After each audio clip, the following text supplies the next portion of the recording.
salah satu hal kenapa saya sampai dilaporkan ke Polda Tembuhan. Ya, itu dilaporkan. Bukan terkait dengan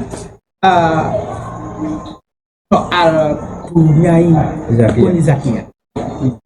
Dan pada saat itu saya kan sudah mengatakan, nanti setelah kejadian ini, ya, Mbak Alawi itu akan takiyah. Akan takiyah dalam arti akan DP nyamar DP akan menghadiri hallnya Romo Yai Hamid. Ternyata bener kan? Betul. Datang ke hallnya Romo Yai Hamid. Takiyahnya mereka begitu. Iki Kajrun Muhyiddin ini saya termakan. Ya kan, saya termakan. Saya sudah cerita sama Yai Idris ketika di Purwokerto. Yai kalau sampun dilaporkan tentang tenggene Polda, dan saya memenangkan itu, Yai. Iya. Saya memenangkan laporan itu lah, ya mutlak, Yai. Iya. Aku menang mutlak loh, ya. Laporan mereka tenggene Polda loh, ya. Kan saya tidak pernah membahas ini, seiki aku bahas ya. Bagaimana bela-belanya aku tidak akan cerita bagaimana saya dilaporkan ke Polda itu. Ke Polda Reskrim Sus, ya. Tiber Polda Jatim. Oh ngeri sampean lek kono, asli ngeri. Wong-wong sing ndak mampu tak pasekno kejeblos penjara. Terus saiki ono takiyah maneh. Yang selama ini khotmil Quran nggak tahu dengan Pondok Sidogiri, ono dengan Pondok Sidogiri. Saiki. Aneh. Iya kan? Loh harusnya kadrun-kadrun itu berpikir cerdas. Tapi berhubung kadrun itu kadrun akal disekali selit. Ya apa kan itu? Ya. Iki harus berpikir cerdas harus. Iki tak sing sampo minta sampai ngomong kok sing katene takon. Jadi artinya gini, bentar. Karena tadi pakai bahasa Jawa, saya garis bawahi. Gus Dur mengatakan bahwa banyak anomali atau keanehan atau bahasa beliau takiyah, menyamar atau istilahnya itu berbalik arah. Dulu Habib itu menghina Kiai Hamid, nasabnya dihina, bukan hanya Sidogiri, tentang kesayitannya dan lain sebagainya.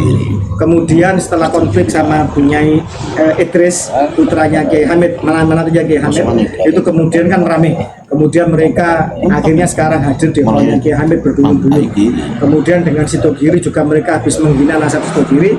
Sekarang mereka mengadakan khotmil Quran di Sidogiri. Artinya ini ada anomali, suatu keanehan. Dulu mereka begitu menghina, merendahkan, kok sekarang mereka hadir. Nah inilah watak bangsa kita yang masih inlander. Masih watak terjajah, masih mental jongos. Jadi kita itu kalau dirangkul oleh orang asing, orang yang bangsa lain, disanjung-sanjung, kita itu sudah sudah lupa diri, sudah jatuh. Katanya orang Jawa kalau dipangku itu mati. Nah ini jangan. Si siapa namanya Kertanegara itu Mongol macam-macam diiris kupingnya kan begitu. Nah, Sultan Agung juga begitu.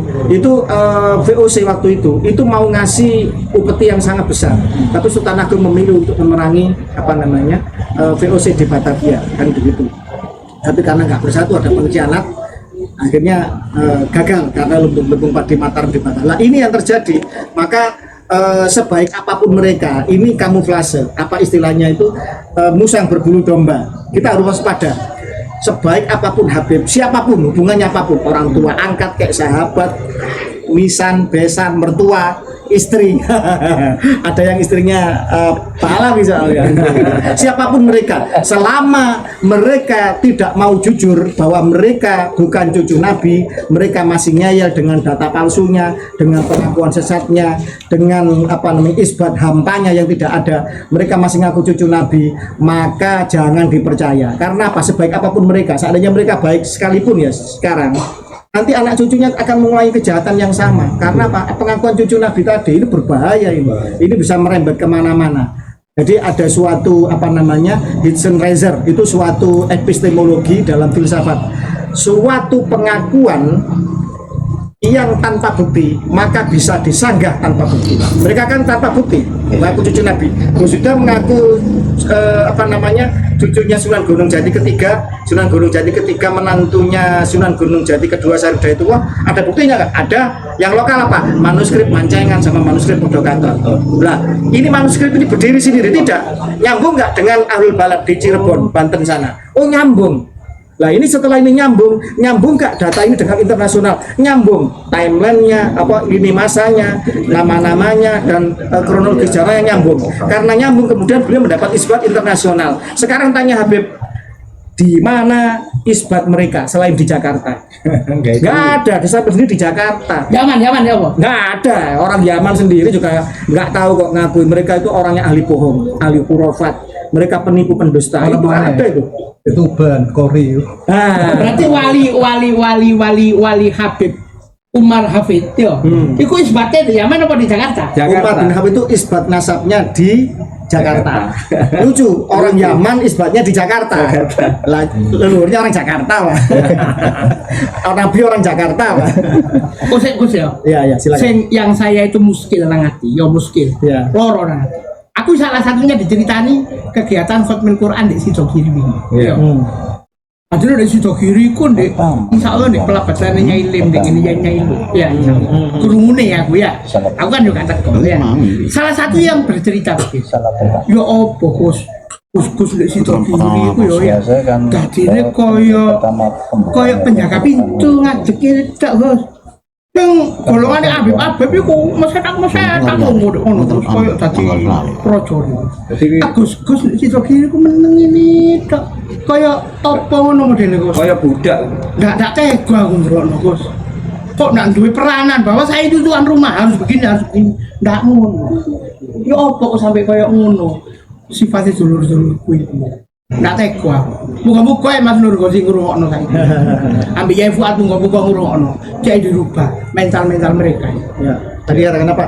Mental budak, mental inlander atau inferiority complex, mental rendah diri. Nah, ini yang harus dihapus oleh kita. Kita bangsa yang besar kok. Kakek mereka masih menggembala kambing sampai sekarang negeri mereka peninggalan datuk-datuk mereka yang katanya wali kutub, negeri yang paling melarat di dunia sekarang. Negeri kita peninggalan Wali Songo, negeri yang makmur, yang gemari Palo Jinawi, subur, indah, menjadi negara yang maju di dunia.